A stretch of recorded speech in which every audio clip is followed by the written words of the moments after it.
கல்வி, விளையாட்டு, ஆன்மீகம், மருத்துவம் மற்றும் அனைத்து பள்ளியில் மதுரவாயல் தொகுதிக்குட்பட்ட 9 அரசு பள்ளிகளில் பயிலும் 1480 மாணவியர்களுக்கு விலையில்லா மிதிவண்டிகள் வழங்கும் நிகழ்ச்சி நடைபெற்றது.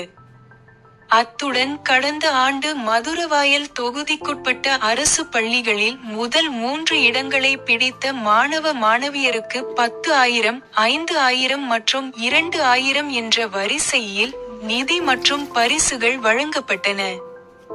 மதுரவாயல் எம்.எல்.ஏ. கணபதி தலைமையில் இந்நிகழ்ச்சியில் மருத்துவத்துறை அமைச்சர் மா. சுப்பிரமணியன் சிறப்பு விருந்தினராக பங்கேற்று திட்டத்தை தொடங்கி வைத்தார். அத்துடன் சங்கர் கணேஷ் உள்ளிட்ட கவுன்சிலர்கள் மற்றும் மாவட்ட கல்வி அலுவலர், ஆசிரியர்கள் என பலர் கலந்து கொண்டனர்.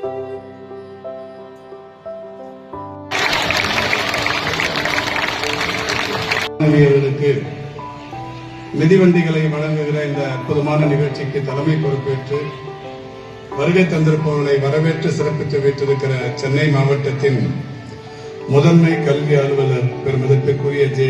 ஏஞ்சலோ இருதயசாமி அவர்களே, நிகழ்ச்சியில் பங்கேற்று எனக்கு முன்னால் வாழ்த்தி சிறப்பித்து வைத்திருக்கின்ற மதுரவாயல் தொகுதியின் சட்டப்பேரவை உறுப்பினர், டாக்டர் எம்.ஜி.ஆர். பல்கலைக்கழகத்தின் ஆட்சி மன்ற குழு உறுப்பினர், பெருமதிப்புக்கும் பாராட்டுதலுக்கும் உரிய செயல் வீரர், மரியாதைக்குரிய திரு காரம்பாக்கம் கணபதி அவர்களே, உரையாற்றி சிறப்பித்திருக்கிற வலசரவாக்கம் மண்டல குழுவின் தலைவர், மாணவர்களுக்கு ஏறத்தாழ 71,38,040 ரூபாய் மதிப்பிலான மிதிவண்டிகளை வழங்குகிற ஒரு நிகழ்ச்சியை ஒரே இடத்தில் நடத்தியது அநேகமாக தமிழக அரசியல் வரலாற்றில் மதுரவாயல் தொகுதியில் மட்டுமாகத்தான் இருக்கும் என்பது என்னுடைய கருத்து.